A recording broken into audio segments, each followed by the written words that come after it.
الحمد للہ وکفی والصلاة والسلام علی عباده الذین اصطفی خصوصا علی افضلهم وخاتم النبیین محمد الامین وعلی آلہ وصحبہ اجمعین اما بعد فقد قال اللہ تبارک وتعالی کما ورد فی سورة الزخرف اعوذ باللہ من الشیطان الرجیم بسم اللہ الرحمن الرحیم حامیم والکتاب المبین انا جعلناہ قرآنا عربیا لعلکم تعقلون وَإِنَّهُ فِي أُمِّ الْكِتَابِ لَدَيْنَا لَعَلِيٌّ حَكِيمٌ وقال تبارک وتعالی كما ورد في سورة الواقعة فلا اقسم بمواقع النجوم وإنه لقسم لو تعلمون عظيم إنه لقرآن كريم في كتاب مكنون لا يمسه إلا المطهرون تنزيل من رب العالمين وقال عز وجل كما ورد في آخر سورة الفجر بل هو قرآن مجيد في لوح محفوظ صدق الله العظيم رب اشرح لي صدري ويسر لي امري واحلل عقدة من لساني يفقهوا قولي اللهم ربنا الهمنا رشدنا واعذنا من شرور انفسنا اللهم ارنا الحق حقا وارزقنا اتباعه وارنا الباطل باطلا وارزقنا اجتنابه اللهم ارحمنا بالقرآن العظيم واجعله لنا اماما ونورا وهدى ورحمة اللهم ذكرنا منه ما نسينا وعلمنا منه ما جهلنا وارزقنا تلاوته آناء الليل وآناء النهار واجعله لنا حجة يا رب العالمين آمین۔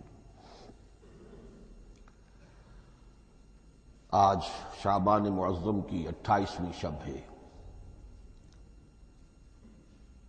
اور ہم ماہ رمضان مبارک کے دوران نماز تراویح کے ساتھ دورہ ترجمہ قرآن کی تمہید کے طور پر آج اور کل تعارف قرآن کے ضمن میں بعض چیزوں پر غور کریں گے تاکہ اثناء دورہ ترجمہ قرآن یہ چیزیں آپ کے ذہن میں ایک پس منظر کے طور پر موجود رہیں۔ رمضان مبارک میں نماز تراویح کے ساتھ دورہ ترجمہ قرآن کا جو سلسلہ ہم نے شروع کیا اب اسے 15 برس سے زائد ہو چکے ہیں۔ الحمدللہ کہ اس کا چرچا اب وسیع و عریض پیمانے پر ہو چکا ہے، نہ صرف اندرون ملک بیرون ملک بھی۔ اس دوران میں خود میں نے جہاں تک مجھے یاد پڑتا ہے کم سے کم 6 مرتبہ دورہ ترجمہ قرآن کی تکمیل کی سعادت حاصل کی ہے۔ 2 مرتبہ اس سے قبل کراچی میں، 3 مرتبہ لاہور میں، 1 مرتبہ ملتان میں، 1 مرتبہ ابوظہبی میں۔ اور اس سال جو میں اپنی اب ضعیفی اور اپنے علالت کے باوجود یہ ہمت کر رہا ہوں اس کا ایک خاص سبب ہے، اور وہ یہ کہ اللہ کے فضل و کرم سے بعض صورتیں ایسی پیدا ہوئیں کہ کیبل ٹی وی پر میرے ان دروس قرآن یا دورہ ترجمہ قرآن کے کیسٹ دکھائے گئے بھارت میں، اور وہیں سے یہ درخواست بھی موصول ہوئی کہ ہم چاہتے ہیں کہ اسے سیٹلائٹ پر ٹیلی کاسٹ کرائیں، لیکن اس کے لیے اس کی جو ریکارڈنگ ہے اس کا معیار بہتر ہونا چاہیے۔ تو اس ضرورت کو پورا کرنے کے لیے میں یہ ہمت کر رہا ہوں، اگرچہ اب جو بھی عمر کی سطح ہے ومن نعمرہ ننکسہ فی الخلق، میری یادداشت بھی اتنی شارپ نہیں رہی ہے جتنے پہلی تھی، استحضار جو کراس ریفرنسز کا ہے وہ بھی اب اتنا نہیں ہے جتنا کہ پہلے تھا، اور کبھی کبھی میری زبان لڑکھڑاتی بھی ہے۔ ان تمام معذوریوں کے باوجود اس ایک اہم ضرورت کے تحت میں نے یہ ارادہ کیا۔ میں خود بھی اللہ سے دعا کرتا ہوں، آپ بھی اللہ سے دعا فرمائیں کہ اس ارادے کی تکمیل ہو جائے اور اس سلسلے کو اللہ تعالیٰ اپنے کلام پاک کے پیغام اور علم اور حکمت کی ایک بڑے پیمانے پر پورے عالم انسانیت میں پھیلانے کا ذریعہ بنا دے۔ تعارف قرآن کے ضمن میں سب سے پہلی بات جو سمجھنے کی ہے وہ یہ کہ قرآن مجید کے بارے میں ہمارا اجمالی عقیدہ کیا ہے۔ یہ 3 جملوں پر مشتمل ہو سکتا ہے۔ ہمارے نزدیک قرآن اللہ کا کلام ہے جو محمد الرسول اللہ صلی اللہ علیہ وسلم پر نازل ہوا، اور تیسرے یہ کہ یہ مکمل محفوظ شکل میں موجود ہے بن و عن، اس میں نہ کوئی تحریف ہوئی ہے نہ کوئی تبدیلی ہوئی ہے۔ یہ کم سے کم 3 اجزاء ہیں ہمارے عقیدے کے قرآن مجید کے بارے میں۔ لیکن اب اس کی کچھ علمی توضیحات۔ سب سے پہلے یہ کہ کلام ہونا، اس کا اللہ کا کلام ہونا، اس لیے کہ آپ کے علم میں ہے یہ تورات جو حضرت موسیٰ علیہ السلام کو دی گئی تھی وہ لکھی ہوئی شکل میں پتھر کی تختیوں پر لکھی ہوئی صورت میں دی گئی تھی، اور قرآن مجید کی تنزیل جو محمد رسول اللہ صلی اللہ علیہ وسلم پر ہوئی ہے وہ ایک مختلف صورت میں ہوئی ہے۔ اس کو قرآن مجید خود اللہ کا کلام قرار دیتا ہے۔ چنانچہ سورہ توبہ کی آیت ہے، آیت نمبر 6، وَإِنْ أَحَدٌ مِّنَ الْمُشْرِكِينَ اسْتَجَارَكَ فَأَجِرْهُ حَتَّى يَسْمَعَ كَلَامَ اللَّهِ ثُمَّ أَبْلِغْهُ مَأْمَنَهُ۔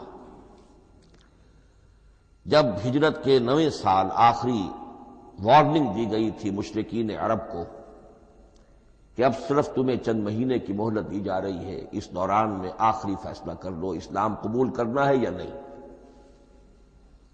اس لیے کہ اس کے بعد مشرکین عرب کے لیے کوئی رعایت نہیں ہوگی، جو لوگ اسلام قبول نہیں کریں گے انہیں تہہ تیغ کر دیا جائے گا۔ فَإِذَا انْسَلَخَ الْأَشْهُرُ الْحُرُمُ فَاقْتُلُوا الْمُشْرِكِينَ حَيْثُ وَجَدتُّمُوهُمْ۔ جب یہ مہلت ختم ہو جائے تو ان مشرکین کا قتل عام کرو۔ اس کی وضاحت پھر جب سورہ توبہ ہم پڑھیں گے تو اس وقت یقیناً ذہن میں کچھ اشکالات آئیں گے، لیکن اس وقت اس ضمن میں تفصیلی بحث کا موقع نہیں۔ اب اس میں ایک استثناء رکھا گیا کہ ایک مشرک ہے، وہ چاہتا ہے کہ اتنا بڑا چیلنج جو ہمیں دے دیا گیا تو ہمیں موقع دیا جائے کہ ہم آئیں، آپ کے پاس بیٹھیں، کچھ دن رہیں، اللہ کا کلام سنیں، آپ کیا بات منوانا چاہتے ہیں، اس کے لیے کیا دلائل ہیں، اس کو اچھی طرح سمجھیں، اس کا ہمیں موقع ہونا چاہیے۔ اس کے لیے یہ آیت نازل ہوئی کہ وَإِنْ أَحَدٌ مِّنَ الْمُشْرِكِينَ اسْتَجَارَكَ، اے نبی اگر ان مشرکین میں سے کوئی شخص آپ سے پناہ طلب کرے فَأَجِرْهُ، اسے پناہ دیجئے، حَتَّى يَسْمَعَ كَلَامَ اللَّهِ، یہاں تک کہ وہ اللہ کا کلام سن لے۔ ثُمَّ أَبْلِغْهُ مَأْمَنًا، پھر یہ بھی نہیں کہ اسی وقت اسے کہا جائے کہ تم مانتے ہو یا نہیں مانتے، نہیں، پھر اسے اس کے امن کے مقام پر پہنچا دو۔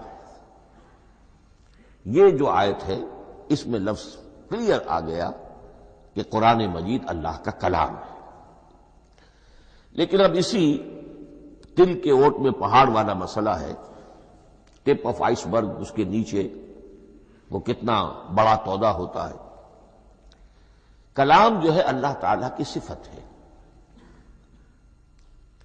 اور یہ بڑا مسئلہ گہرا ہے اور علم کلام کا ایک بڑا پیچیدہ مسئلہ ہے کہ ذات باری تعالیٰ اور اس کی صفات کے مابین کیا ربط و تعلق ہے۔ آیا صفات ذات کا جز ہیں، جزو لا ینفک ہیں، حصہ ہے، یا کچھ زائد بر ذات، جس کو علامہ اقبال نے ایک جگہ کہا ہے صفات ذات حق، حق سے جدا یا عین ذات۔ یہ ہمارے علم کلام کا ایک بڑا پیچیدہ مسئلہ ہے، لیکن یہ کہ اس میں متکلمین کا جو تقریباً اجماعی فیصلہ ہے وہ دو لفظوں میں آتا لا عین ولا غیر. اللہ کی صفات نہ تو اس کی ذات کا عین ہے نہ اس کی ذات سے غیر ہے. بہت پیچیدہ شکل ہے، اور یہ بھی اس وقت کا میرا موضوع نہیں ہے، میں صرف کسی اور موضوع کے لیے صرف حوالے دے رہا ہوں. بہرحال قرآن مجید کا جو تعلق ہے ذات باری تعالیٰ کے ساتھ، وہ اس مسئلے سے بخوبی واضح ہو جاتا ہے کہ چونکہ یہ اللہ تعالیٰ کی صفت ہے، اور صفت کو ہم یہ نہیں کہہ سکتے کہ وہ ذات باری تعالیٰ سے جدا ہے، یہ بھی نہیں کہہ سکتے کہ اس کی ذات کا جزو لا ینفک ہے. کچھ اسی طرح کا تعلق ہے قرآن مجید کا ذات باری تعالیٰ کے ساتھ. لیکن یہ مسئلہ قرآن مجید میں خود بیان ہوا، اور سورہ حشر کی آیت میں تو یہ فرمایا گیا، اللہ تعالیٰ نے اپنے اس کلام کی عظمت کو یوں بیان کیا، وہ عظمت کما ہیا، جیسے کہ وہ فی الواقع ہے، اور جس کا کہ گویا کہ پورا ادراک ہمارے لیے اپنی بہت سی محدودیتوں کی وجہ سے ممکن نہیں ہے.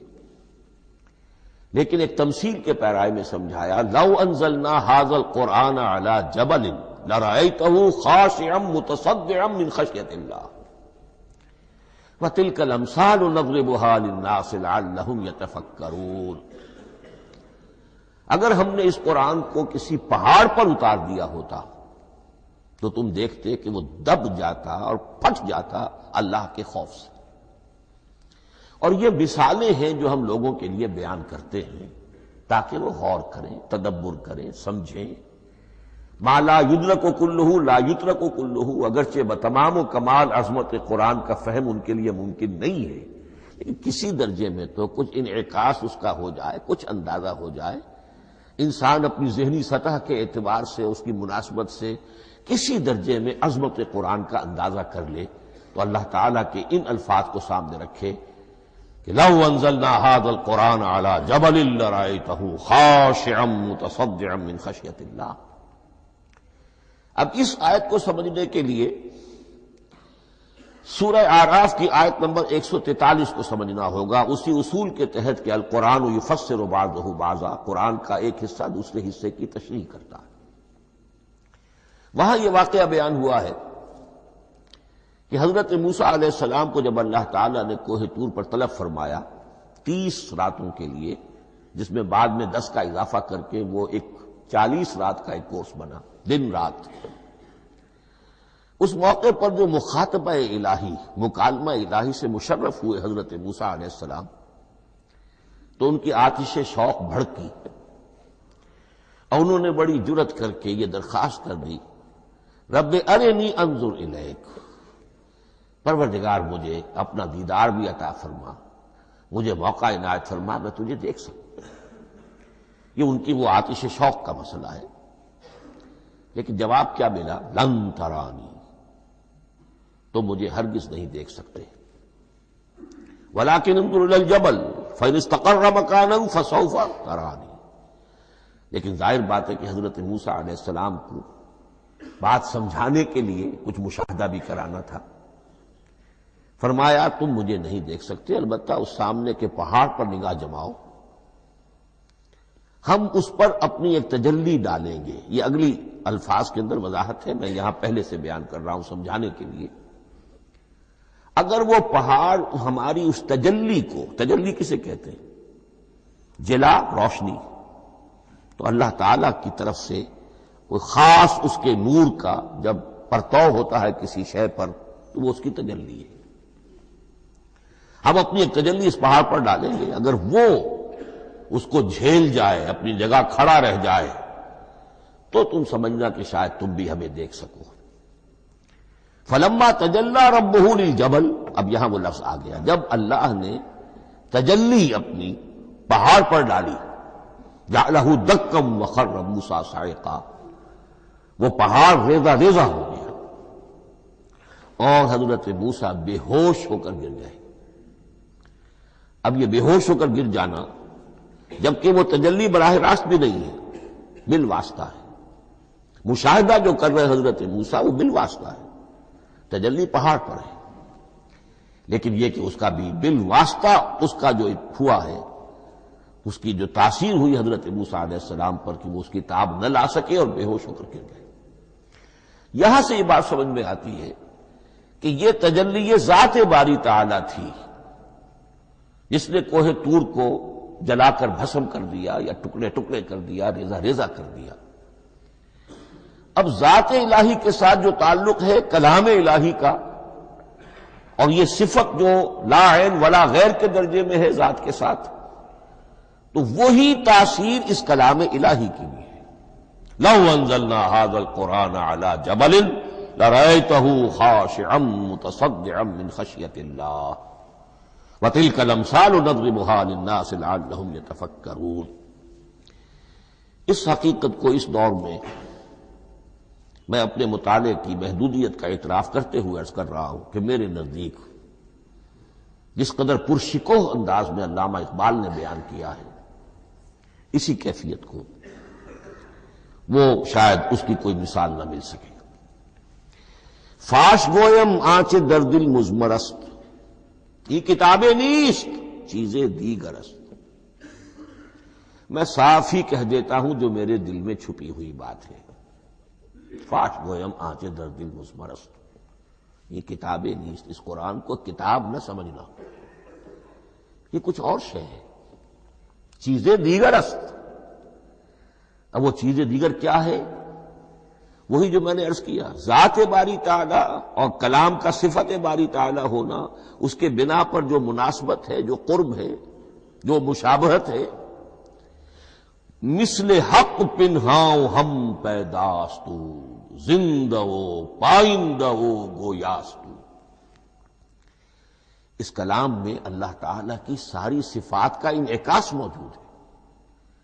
یہ بات ویسے بھی سمجھ میں آتی ہے، کوئی شخص ذرا گفتگو کرے، چند جملے جب وہ ادا کرے گا اپنی زبان سے تو معلوم ہو جائے گا کہ اس کے فہم کا، اس کی دانش کا، اس کے مطالعے کا حدود اربع کیا ہے اور اس کے ذہن کی سطح کیا، سمجھ میں آ جائے گی بات۔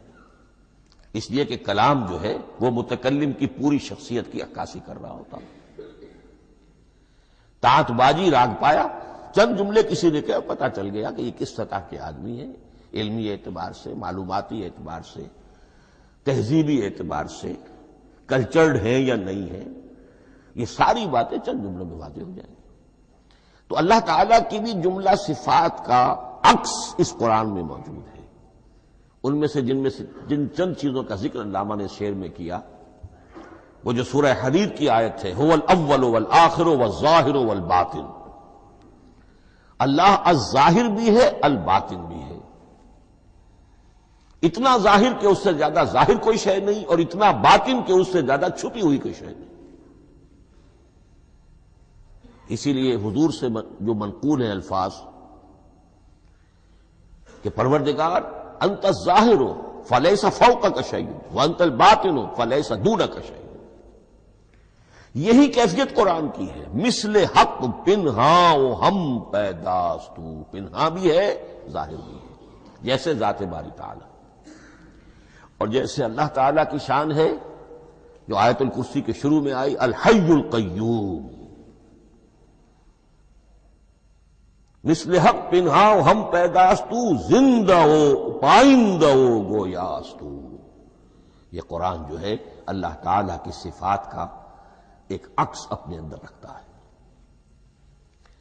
اس سے ذرا آگے چلیے، کلام کے بارے میں۔ اب کلام الہی ظاہر بات ہے کہ صفت ہے اور صفت قدیم ہے، اللہ کی صفات حادث نہیں ہے، اللہ کی ذات بھی قدیم ہمیشہ سے ہے اور اس کی صفات بھی قدیم ہمیشہ سے۔ اور یہ جو کلام الہی ہے، ظاہر بات ہے کہ یہ جو ہماری زبان کے حروف و اصوات ہیں، کلام الہی تو ان سے منزہ ہے، مبرہ ہے، ماورا ہے، اعلیٰ ہے، عرفہ ہے۔ ہماری زبانوں کے حروف و اصوات، الفابیٹس جگہ جگہ تبدیل ہو جائیں گے، انگریزی کے کچھ اور ہیں، اردو کے کچھ اور ہیں، عربی کے کچھ اور ہیں۔ کلام الہی ان تمام سے آگاہ، عرفہ، منزہ اور مبرہ ہے۔ یہ کلام الہی جب بھی نازل ہوا ہے، ظاہر بات ہے حضرت موسیٰ پر اگر کتاب اتاری گئی وہ بھی علم الہی سے آئی، لیکن وہ عبرانی زبان میں آئی۔ حضرت عیسیٰ علیہ السلام پر انجیل اتاری گئی، ہم یقین سے نہیں کہہ سکتے، دو میں سے کسی ایک زبان میں اتاری گئی ہوگی، یا عبرانی ہوگی، اس لیے کہ شام کے جس علاقے میں، فلسطین کے جس علاقے میں ان کی پیدائش ہوئی اور جہاں وہ دعوت و تبلیغ کے لیے گھومتے رہے، اس کے عوام کی زبان تھی آرامی اور خواص کی زبان تھی عبرانی، ہیبریو۔ تو یا تو وہ بھی تورات کی طرح عبرانی ہی میں نازل ہوئی تھی یا آرامی میں ہوگی، لیکن اب کوئی نسخہ نہ ہیبریو کا، کوئی قدیم نسخہ دنیا میں موجود ہے، نہ آرامی کا۔ جو سب سے پرانا نسخہ ملتا ہے انجیل کا وہ اس کا ترجمہ ہے، لیٹن زبان کا ترجمہ ہے یا گریک ترجمہ ہے، اصل کوئی نہیں۔ بہرحال جب وہ کلام الہی محمد الرسول اللہ پر نازل ہوا، اب اس نے حروف و اصوات کا وہ جامہ پہنا کہ جو عربی زبان کے ہیں۔ یہی وجہ دیکھیے، میں نے جو آیت سورہ حامیم، یہ جو سلسلہ سور ہے اس میں سے سورہ زخرف کی آیت جو میں نے آپ کو سنائی، حامیم والکتاب المبین انا جعلناہ قرآنا عربیا لعلکم تعقلون، ہم نے بنا دیا ہے اپنے اس کلام کو قرآن عربی،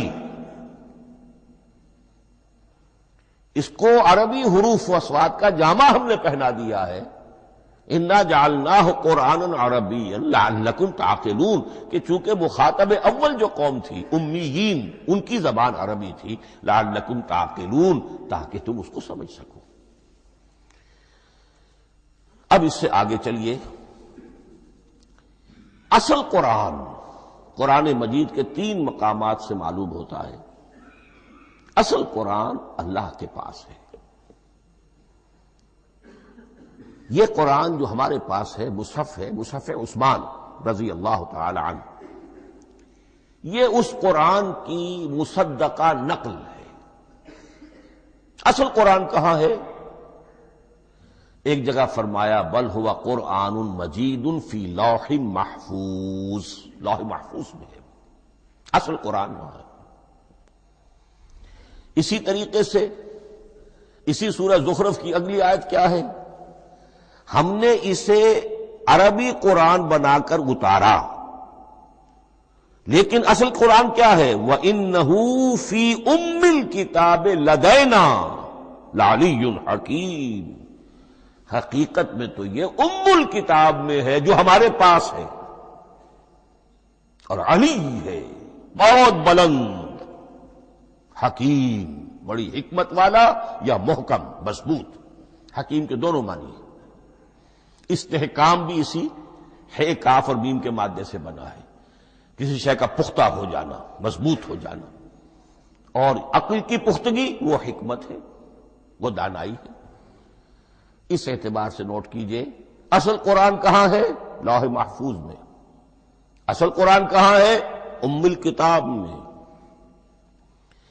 اسی کو کہا گیا ہے ایک اور مقام پر، فی صحف مکرمۃ مرفوعۃ مطہرۃ بأیدی سفرۃ کرام بررہ۔ یہ قرآن، اصل قرآن تو بڑے صحیفوں میں، ان صحیفوں میں ہے، ان صفحات میں ہے، ان اوراق میں ہے، جس کی شان کیا ہے؟ مکرمۃ، ان کی انتہائی تعظیم کی جاتی ہے، مطہرۃ، نہایت پاک صحیفے، فی صحف مکرمۃ مرفوعۃ، بلند و بالا، مطہرۃ بِأَيْدِي سَفَرَةٍ کِرَامٍ بَرَرَةٍ، ان فرشتوں کے ہاتھ میں جو بہت باعزت، بہت اونچے درجے کے، ان کے ہاتھوں میں ہے۔ وہ لوگ ہیں کہ جب جن کی تحویل میں ہے یہ کلام پاک، فی صحف مکرمۃ مرفوعۃ مطہرۃ بِأَيْدِي سَفَرَةٍ کِرَامٍ بَرَرَةٍ۔ اب اسی کو بیان کیا ہے سورہ واقعہ میں، فلا اقسم بمواقع النجوم، تو نہیں، میں قسم کھاتا ہوں ستاروں کے ڈوبنے کی جگہ کی۔ وَإِنَّهُ لَوْ تَعْلَمُونَ لَقَسَمٌ عَظِيمٌ وَإِنَّهُ لَقَسَمٌ لَوْ تَعْلَمُونَ عَظِيمٌ، اور اگر تم جان سکتے تو یہ بہت بڑی قسم ہے جو ہم نے کھائی ہے، بہت بڑی گواہی ہے جو ہم نے پیش کی ہے۔ اب تدریجاً اس کا انکشاف ہو رہا ہے۔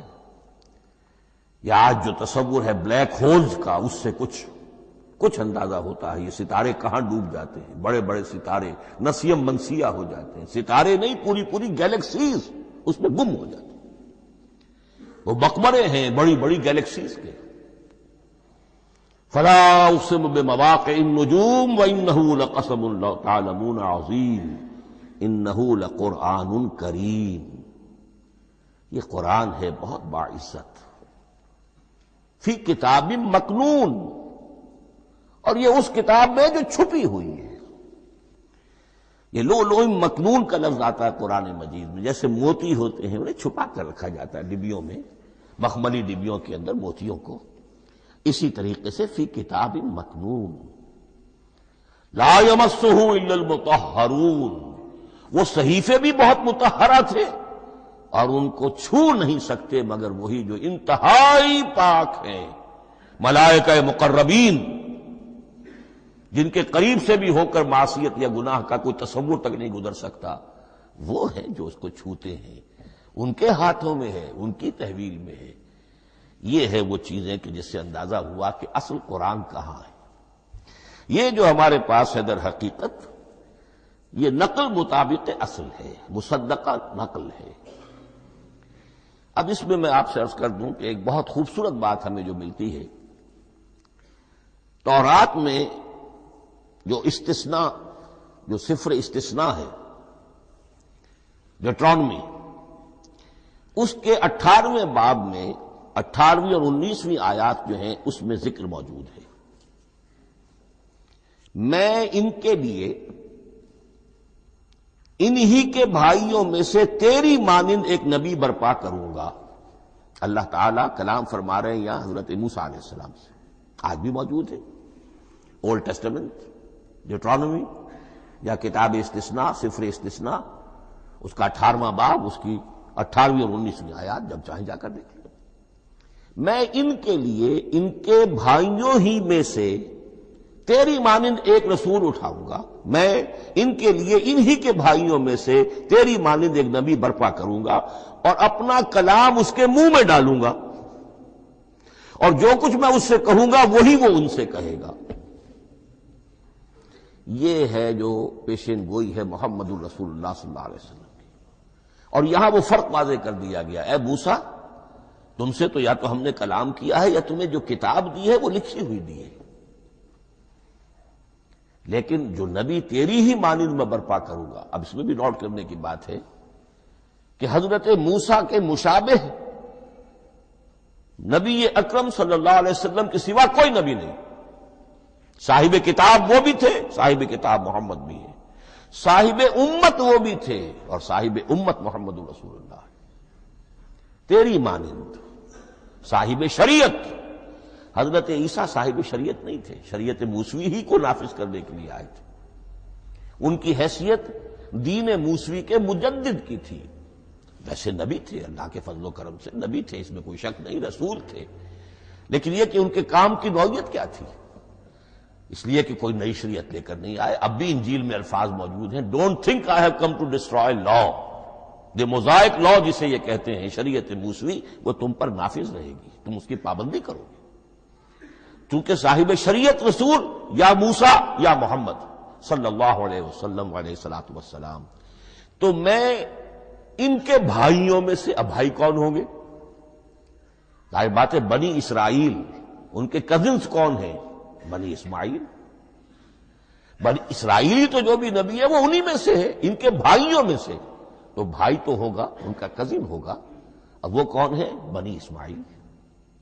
آپ نے ابھی سنا ہوگا جب پیس ٹریٹی ہوئی تھی اور کلنٹن صاحب آئے تھے، اور وہاں جب شاہ حسین جو ہیں اردن کے وہ بھی آئے اور بغل گیر ہوئے تھے، اسرائیل کے وزیر اعظم تھے، تو اس وقت یہ لفظ استعمال کیا تھا صدر کلنٹن نے کہ آپ لوگ تو آپس میں کزنز ہیں، لفظ کزن استعمال کیا تھا۔ تو ان کے بھائیوں میں سے گویا کہ غیر اسرائیلی جو ان کے قریب ترین قرابت دار ہوں گے وہ بنو اسماعیل ہیں. تیرے مانند صاحب شریعت نبی میں برپا کروں گا، لیکن اس پر جو میرا کلام اترے گا وہ کس شکل میں اترے گا؟ میں اپنا کلام اس کے منہ میں ڈالوں گا اور پھر وہ جو کچھ کہے گا وہ وہی کہے گا جو میں نے کہا ہے. اب اس کے حوالے سے ایک بہت اہم بات سمجھ لیجئے، اور قرآن مجید کے دو اہم مقامات کی وضاحت اس سے ہو جائے گی. یہ کلام اللہ،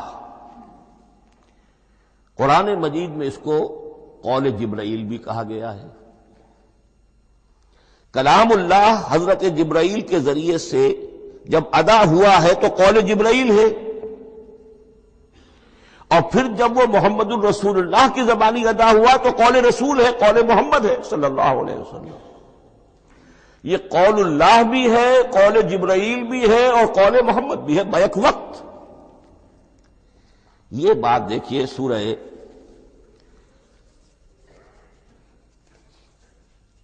اذا السماء انفجرت، اس میں یہ سورت جو الفاظ آئے ہیں انہ لقول رسول کریم، سورت تکویر اذا الشمس کورت، انہ لقول رسول کریم ذی قوت عند ذی العرش مکین مطاع ثم امین وما صاحبکم بمجنون. یہ یہاں پر حضرت جبرائیل کا ذکر ہو رہا ہے. وما ہوا بقول شیطان الرجیم، محمد تک اس قرآن کو لانے والا تو وہ بلند پائے کا فرشتہ ہے، یہ کوئی شیطان رجیم نہیں ہے. اس لیے کہ مکے والوں نے کہہ دیا تھا ہو سکتا ہے کوئی بدروح آئی ہو محمد پر، اور اس بدروح نے کوئی الٹی سیدھی بات سکھا دی ہو. نہیں، انہ لقول رسول کریم، یہاں رسول کریم کون ہے؟ حضرت جبرائیل. انہ لقول رسول کریم ذی قوت عند ذی العرش مکین، بڑی قوت والا اور جس کا بڑا اونچا مقام اور مرتبہ ہے عرش والے کے قریب.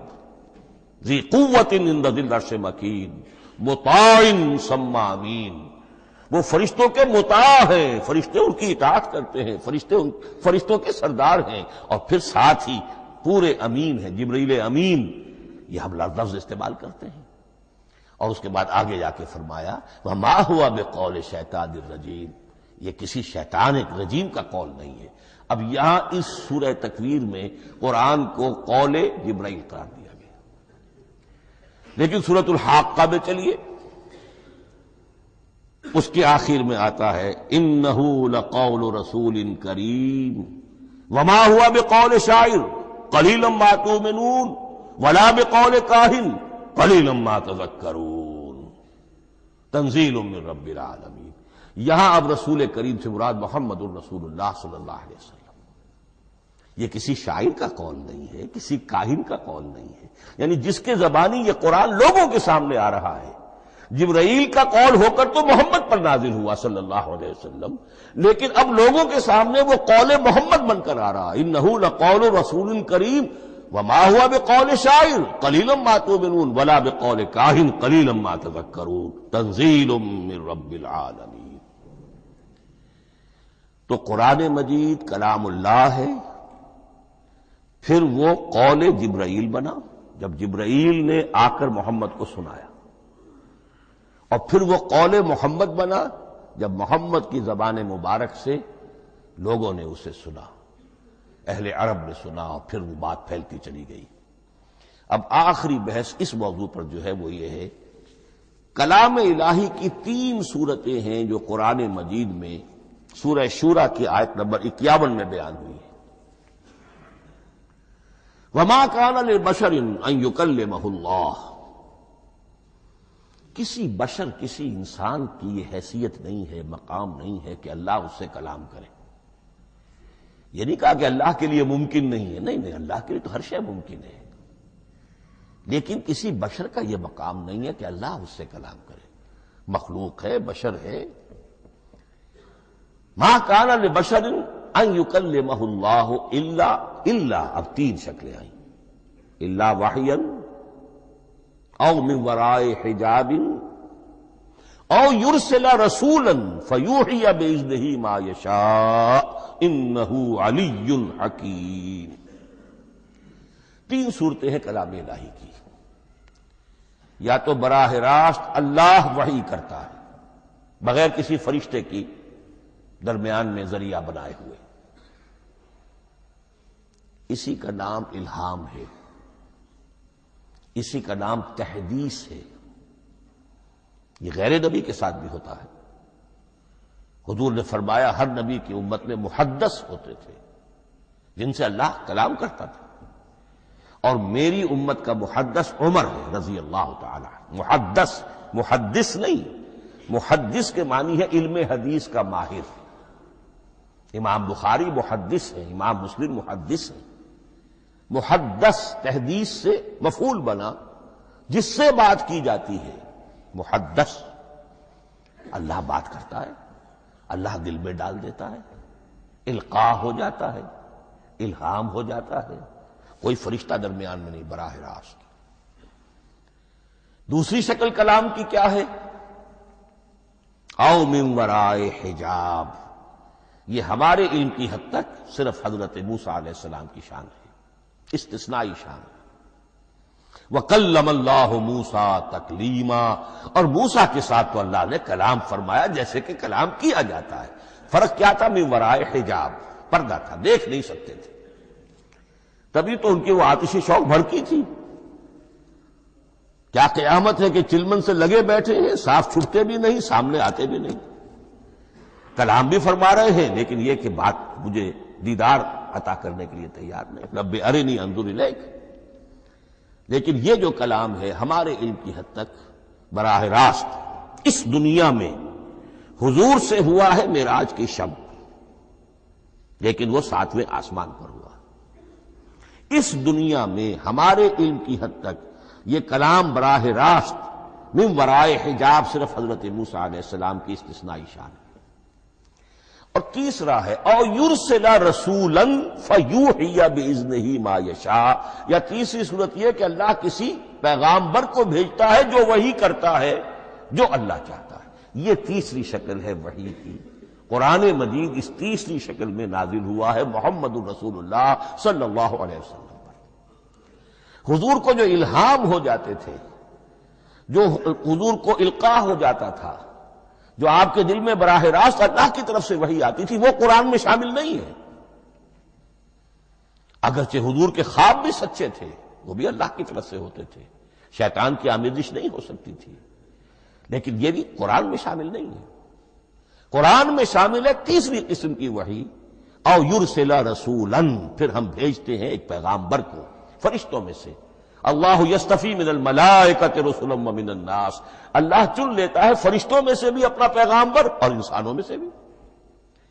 تو فرشتے کے ذریعے سے ایک فرشتہ جو اللہ سے لیتا ہے اور انسان رسول انسان تک پہنچا دیتا ہے۔ اب وہ رسول انسان، رسول بشر جو ہے وہ اپنے ہم نوع ہم جنس لوگوں کو پہنچاتا ہے۔ تو اللہ یستفی من الملائکۃ رسلا ومن الناس، یہاں وہی بات فرمائی او یرسل رسولا فیوحی باذنہ ما یشاء، پھر وہ وحی کرتا ہے اللہ کے حکم سے جو اللہ چاہتا ہے۔ یہ کلام الہی کی یہ تیسری شکل ہے جو محمد الرسول اللہ صلی اللہ علیہ وسلم پر نازل ہوا، اور وہ ہے قرآن حکیم۔ اب ایک اور بحث جو علمی ہے وہ یہ ہے کہ حضور پر جو اس کا نزول ہوا اس کی کیفیات کیا تھی۔ دو الفاظ استعمال ہوتے ہیں، انزال بھی اور تنزیل بھی۔ ان دونوں میں فرق کیا ہے اس کو نوٹ کر لینا چاہیے۔ لغوی اعتبار سے جان لینا چاہیے، نزل ینزل کسی کا خود اترنا، نازل ہونا، اترنا۔ انزل ینزل دفعتن اتار دینا، کسی اور نے کسی شے کو دفعتن نیچے اتار دیا۔ یہی مفہوم نزلہ کے ساتھ بے لگ جائے تو آ جاتا ہے، با کے ساتھ نزلہ بہی، یہ اتارنے کے مفہوم میں آئے گا۔ لفظی ترجمہ یہ بھی کر سکتے وہ اترا اس شے کے ساتھ۔ نزلہ بہ الروح الامین، اس کو لے کر نازل ہوا خود روح الامین فرشتہ علی قلبک، اے محمد صلی اللہ علیہ وسلم آپ کے قلب مبارک پر۔ تو نزلہ بے اور انزال اس کے معنی ایک ہی ہے۔ لیکن اگلا لفظ ہے تنزیل، نزل ینزل تنزیلا، اس کے معنی ہے رفتہ رفتہ، تدریجن، نجمن نجمن، تھوڑا تھوڑا کر کے، وقفے وقفے سے اتارنا۔ جیسے عربی میں اعلام کہیں گے، کسی کو کچھ بتا دینا، باخبر کر دینا، مطلع کر دینا، بھائی مطلع کر دیا میں نے، اب تم جانو تمہارا کام، یہ اعلام کہلائے گا۔ تعلیم کسے کہتے ہیں؟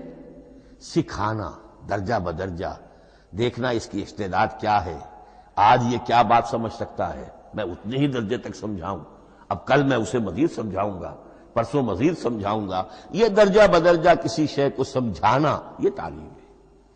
تو انزل ینزل انزالا، یہ ہے اتار دینا دفعتاً، اور نزل ینزل تنزیلا، یہ ہے تدریجاً اتارنا۔ اب قرآن مجید کے لیے یہ دونوں الفاظ مستعمل ہیں، لیلۃ القدر اور لیلۃ المبارکہ۔ اب یہ دو بھی نوٹ کر لیجئے، قرآن مجید میں چونکہ اہم مضامین کم سے کم دو جگہ پر ضرور آتے ہیں۔ انا انزلناہ فی لیلۃ القدر، یہاں انزلنا ہے، نزلنا نہیں ہے، انزلنا ہے، ہم نے اتارا اس کو لیلۃ القدر میں۔ اور باقی صورت تو آپ کو یاد ہوگی، وما ادراک ما لیلۃ القدر، لیلۃ القدر خیر من الف شہر، تنزل الملائکۃ والروح فیہا باذن ربہم من کل امر، سلام ہی حتی مطلع الفجر۔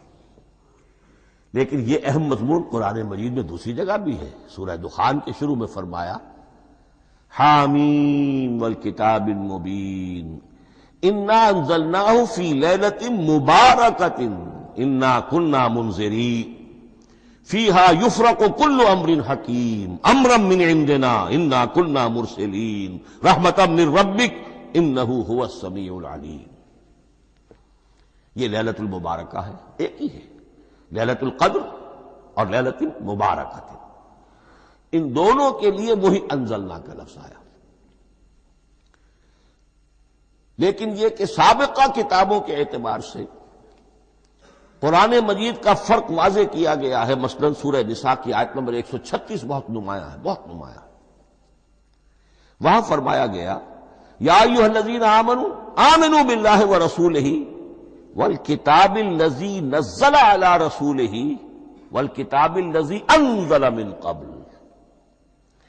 اے ایمان کے دعوے دارو، حقیقتاً ایمان لاؤ، ایسے ایمان لاؤ جیسے ایمان لانے کا حق ہے، اللہ پر بھی اور اس کے رسول پر بھی، اور اس کتاب پر بھی جو اللہ نے اپنے رسول پر نازل فرمائی، اور اس کتاب پر بھی جو اللہ نے پہلے نازل فرمائی۔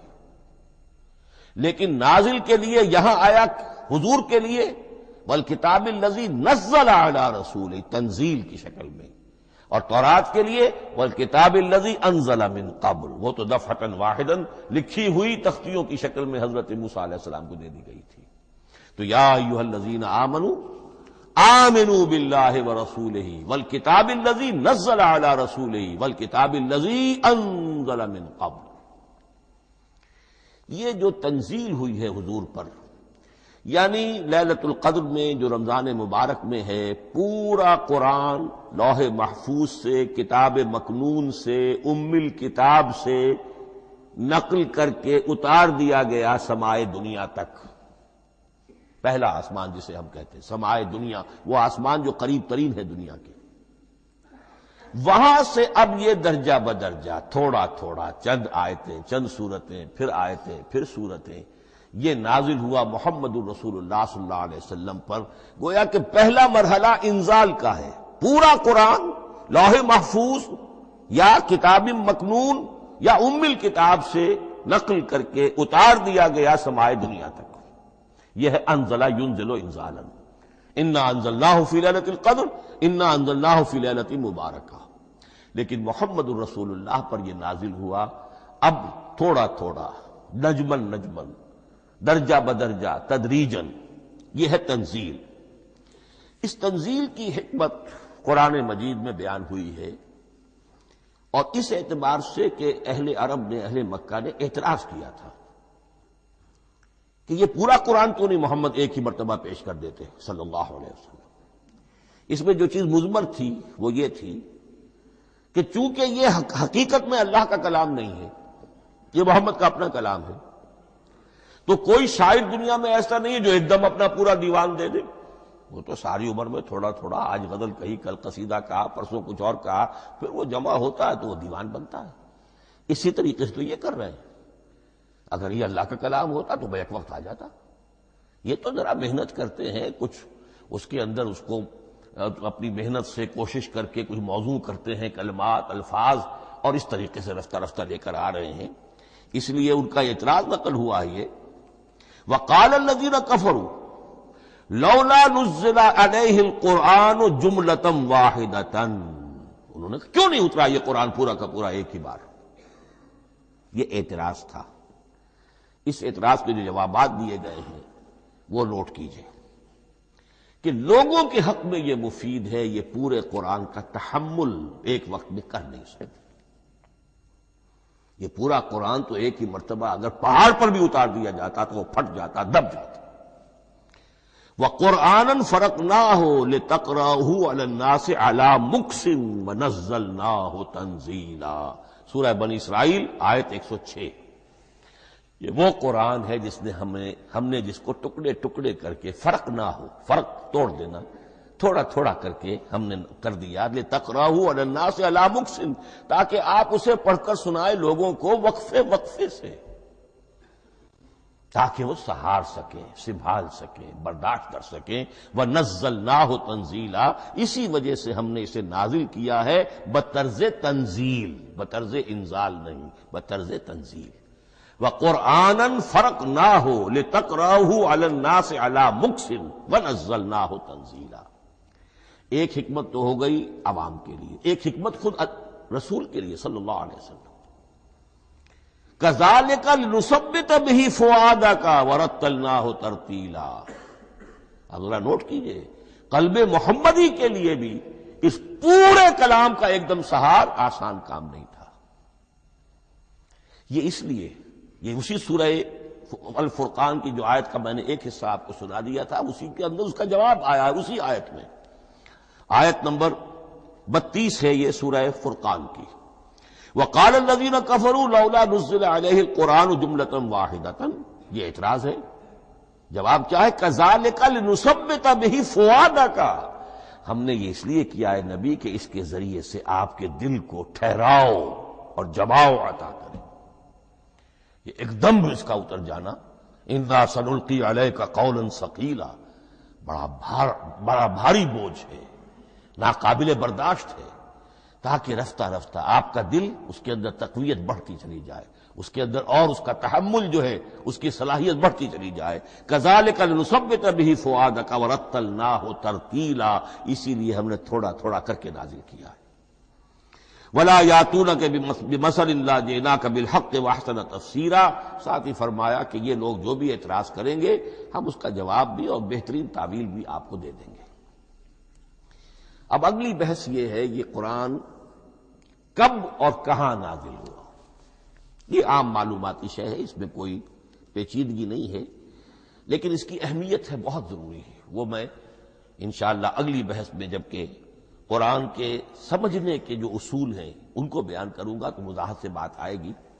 یہ کہ یہ عام معلوماتی ایک ہمارے ذہن میں خاکہ رہنا چاہیے، زمان و مکان کا کیا رشتہ ہے قرآن کے ساتھ۔ قرآن نازل کب ہوا؟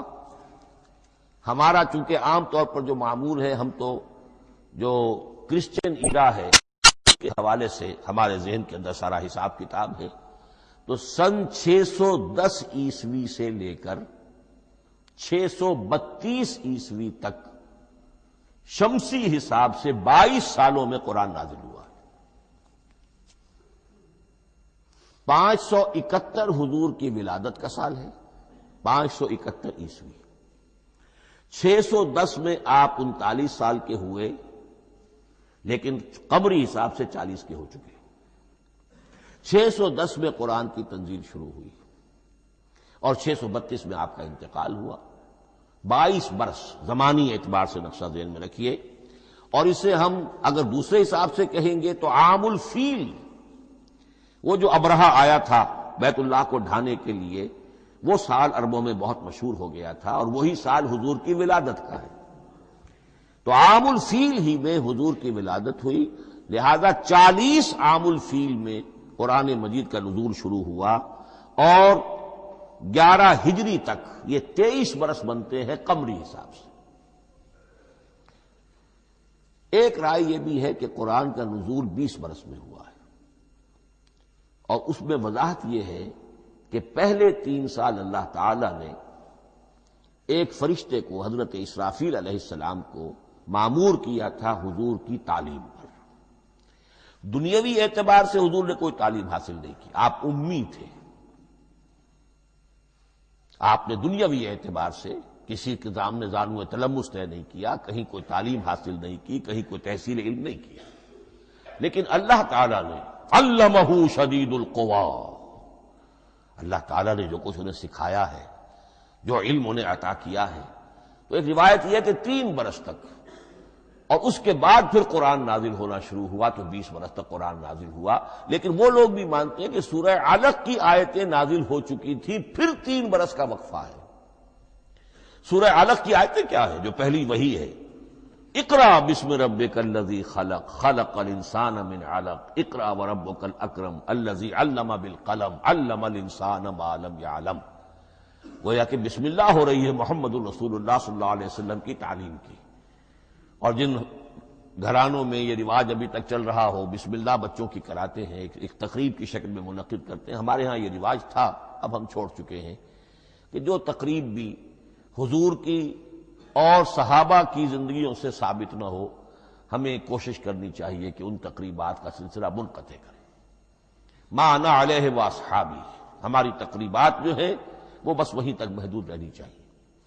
بہرحال وہ جو ایک چلتی ہے روایت، 4 سال 4 مہینے 4 دن کا بچہ یا بچی ہو تو بسم اللہ یہی آیتیں پڑھی جاتی ہیں، پڑھ تو نہیں سکتا، انگلی رکھ کر پڑھانے والا کوئی عالم دین بیٹھ جاتا ہے سامنے، وہ نہا دھو کر بچہ یا بچی بیٹھی ہوئی ہے، اور اس کو اقرأ بسم ربک الذی خلق خلق الانسان من علق اقرأ وربک الاکرم الذی علم بالقلم علم الانسان ما لم یعلم۔ اب اس میں تو سارا پڑھنے پر زور ہے، حصول علم پر زور ہے، کسی تبلیغ کا حکم ہی نہیں، ابھی رسالت کا کوئی تذکرہ کچھ بھی نہیں، اس میں تو قیامت کا بھی کوئی ذکر نہیں۔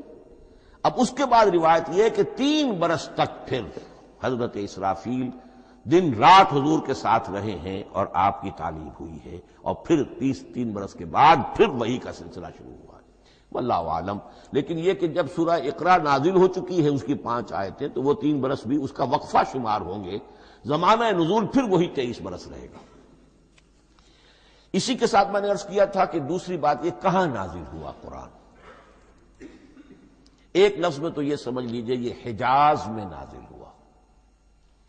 حجاز جزیرہ نماء عرب کا ایک خاص حصہ ہے، پہاڑی سلسلہ، یوں سمجھ لیجئے، اس کو ذہن میں رکھیے۔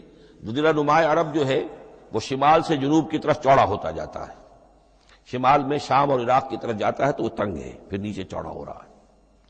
اس کا جو مغربی ساحل ہے، جس پر جدہ کی بندرگاہ بھی ہے، یمبو کی بھی ہے، اس کے کہیں وہ ایک میدان شروع ہوتا ہے ساحل سے، کہیں وہ بہت مختصر ہے، کہیں خاصا چوڑا ہے، اس کو کہتے ہیں تہامہ۔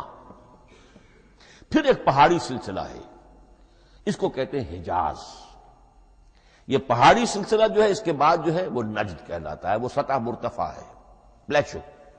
تو یہ 3 حصے ہیں جزیرہ نماء عرب کے جغرافیائی اعتبار سے، اور حجاز کہتے بھی ہیں پردے کو، حاجزن، پردہ جو 2 چیزوں کے درمیان حائل ہو جائے۔ تو یوں سمجھیے کہ یہ فلیٹ ہے نجد کا، اور یہ فلیٹ ہے میدان، یہ ہے تہامہ کا، اور درمیان میں یہ پہاڑی سلسلہ کھڑا ہوا ہے، تو یہ گویا کہ ان دونوں کو جدا کر رہا، یہ حجاز ہے۔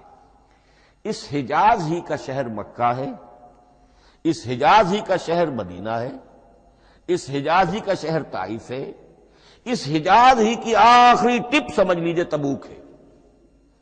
تو حضور صلی اللہ علیہ وسلم کی پوری زندگی آغاز وحی کے بعد سے لے کر وہ اسی علاقے کے اندر، پہلے آپ مکے میں تھے، قرآن مجید کی جو صورتیں اس دور میں نازل ہوئیں یا آیتیں نازل وہ مکیات کہلاتی ہیں۔ پھر آپ نے ہجرت کی، اور ہجرت کر کے جب آپ جا رہے تھے اس دوران میں بھی کچھ قرآن نازل ہوا اثناء ہجرت میں۔ پھر آپ مدینے تشریف فرما ہوئے، اب وہ ہم کہتے ہیں مدنی قرآن، لیکن مدنی قرآن سارا مدینے میں نازل نہیں ہوا۔ آپ کبھی جا رہے کسی مہم پر کسی جنگ کے لیے، غزوہ بدر کے لیے آ گئے ہیں، تو وہاں جو آیات نازل ہو رہی ہیں وہ مدینے میں تو نہیں ہو رہی. براڈ تقسیم تو یہی ہے، مکی مدنی. ہجرت سے قبل جو کچھ نازل ہوا وہ مکی، ہجرت کے بعد جو کچھ نازل ہوا وہ مدنی. لیکن صرف مدنی کہنا صحیح نہیں ہے. اثناء سفر تبوک، اتنا طویل سفر ہے آپ کا، اس کے دوران آتے جاتے قرآن نازل ہوتا رہا. لیکن یہ بات نوٹ کر لیجئے کہ پورا قرآن حجاز ہی میں نازل ہوا ہے. یہ تمام شہر، یہ تمام علاقہ حجاز کہلاتا ہے. ایک اور بحث جو ہم اسی اپنی پہلی نشست میں مکمل انشاءاللہ کر لیں گے، وہ ہے محفوظیت قرآن کی بحث. میں نے عرض کیا تھا کہ 3 چیزوں پر ہمارا عقیدہ مشتمل ہے. یہ اللہ کا کلام ہے، نمبر 1. نازل ہوا محمد الرسول اللہ پر صلی اللہ علیہ وسلم. اسی لیے ہم نے کلام سے متعلق کچھ مباحث علمی گہرائی میں اتر کر وہ سمجھے. حضور پر اس کے نزول، انزال اور تنزیل کے مختلف مراحل کو سمجھا. اب اس کی محفوظیت کے اعتبار سے واقعہ یہ ہے کہ واحد کتاب ہے پوری دنیا میں، واحد کتاب جس کے بارے میں دشمن بھی تسلیم کرتے ہیں، چاہے وہ اسے اللہ کا کلام نہ مانے، لیکن یہ مانتے ہیں کہ بعین ہی وہ شے جو محمد نے اپنی امت کو دی تھی آج بھی امت کے پاس صحیح موجود ہے. ظاہر بات ہے اگر تو اسے اللہ کا کلام مانے، وہی مانے، تب تو مسلمان ہی ہو گئے. وہ تو یہی کہتے ہیں کہ بہرحال محمد نے چاہے خود لکھا، تصنیف کیا، جو بھی کچھ کیا اس کو چھوڑ دیجئے، لیکن جو شے محمد نے اپنی امت کو دی تھی صلی اللہ علیہ وسلم بعین ہی وہ شے موجود ہے. تو یہ محفوظیت قرآن کی جو ہے، جبکہ کوئی اور دنیا کی کتاب اس کی مدعی ہی نہیں. تورات والوں کا سرے سے یہ دعویٰ ہی نہیں ہے. وہ تورات تو گم ہو گئی تھی نبوکدنضر کے حملے کے وقت، اس کے بعد سے دنیا میں تورات کا وجود نہیں ہے. اور پھر 100 برس کے بعد اپنی یادداشتوں سے مرتب کی ہے یہ تورات جو آج ہمارے سامنے ہے. انجیل کا جیسا کہ میں عرض کر چکا ہوں، کوئی نسخہ جو ہے نہ عبرانی کا موجود ہے نہ آرامی زبان کا ہے. دنیا کی کوئی کتاب نہیں جو دعویٰ کر سکتی ہو. یہ قرآن جو شروع ہوتا ہے ذالک الکتاب لا ریب فیہ، یہ دعویٰ دنیا کی کسی اور کتاب نے خود کیا بھی نہیں. اس کی بھی جس قدر پرشکوہ الفاظ میں علامہ اقبال نے اس کی ترجمانی کی ہے، انہی کا حصہ ہے.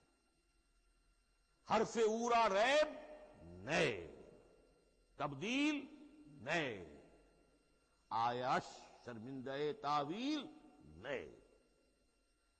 اس قرآن کے کسی حرف میں کوئی تحریف ہو جانا نہیں، امکان ہی نہیں، قطعی طور پر. کسی لفظ کا بدل دیا جانا نہیں. حرف اورا ریب نئے، تبدیل نئے، اس میں کسی کا شک پر مبنی ہونا نہیں. آیش شرمندہ تعویل نئے. اس کی آیت کوئی بھی ایسی نہیں جسے تروڑا مروڑا جا سکے. یہ اپنی حفاظت خود کرتی ہے. لا یاتیہ الباطل من بین یدیہ ولا من خلفہ، حامیم السجدہ کی آیت نمبر 42. اس پر باطل حملہ آور ہو ہی نہیں سکتا. انا نحن نزلنا الذکر وانا لہ لحافظون، ہم ہی نے یہ الذکر نازل کیا ہے اور ہم ہی اس کی حفاظت کرنے والے ہیں. جہاں تک پہلے ٹکڑے کا تعلق ہے اس آیت مبارکہ کا، اس میں تو تورات بھی آئے گی. تورات کس نے نازل کی؟ اللہ نے نازل کی. انجیل کس نے نازل کی؟ اللہ نے نازل کی. انا انزلنا التوراۃ فیہا ھدی ونور، یہ سورہ مائدہ میں الفاظ ہیں. انجیل کے بارے میں بھی ہم نے انجیل عطا کی عیسیٰ کو، فیہ ھدی ونور. لیکن یہ کہ انا نحن نزلنا الذکر، اس کو اس قدر تاکید کے ساتھ کہہ کر وانا لہ لحافظون، اور ہم ہی اس کے محافظ ہیں. لیکن اس موضوع پر اہم ترین مقام جو ہے قرآن مجید کا، وہ سورہ قیامہ کی یہ آیات ہے. لا تحرک بہ لسانک لتعجل بہ. جب قرآن نازل ہوتا تھا حضور جلدی جلدی زبان کو حرکت دیتے تھے، یاد کر لیں، مبادا کہیں بھول جاؤ، مبادا کوئی لفظ جو ہے تبدیل ہو جائے. یہ مشقت جو آپ جھیل رہے تھے اس سے اللہ نے روک دیا از راہ شفقت اور محبت. لا تحرک بہ لسانک لتعجل بہ ان علینا جمعہ وقرآنہ، ہمارے ذمے ہے اس کو جمع کر دینا، آپ کے سینے میں جمع کر دیں گے اس کو. اور صرف جمع کرنا نہیں، قرآن ترتیب. قرآن ہوتا ہے پڑھا جاتا ترتیب سے. یعنی ترتیب نزولی، یہ بعد میں ہماری علیحدہ بحث بھی آئے گی کہ ترتیب نزولی اور ہے، ترتیب مصحف اور ہے، یہ ترتیب بھی ہم کروا دیں گے، یہ بھی ہمارے ذمہ ہے۔ ان علینا جمعہ وقرآنہ فاذا قرأناہ فاتبع قرآنہ، پھر جب ہم جس ترتیب سے پھر آپ کو پڑھائیں اسی ترتیب کی پیروی کیجیے۔ یہ جو ہے کہ قرآن کا جمع اور تدوین، یہ بھی اللہ تعالیٰ نے اس کی ضمانت لی، اور اس کی ترتیب بھی اللہ تعالیٰ ہی کی ضمانت سے ہے۔ اس اعتبار سے محفوظیت قرآن کے یہ دونوں پہلو ہمارے سامنے رہنے چاہیے۔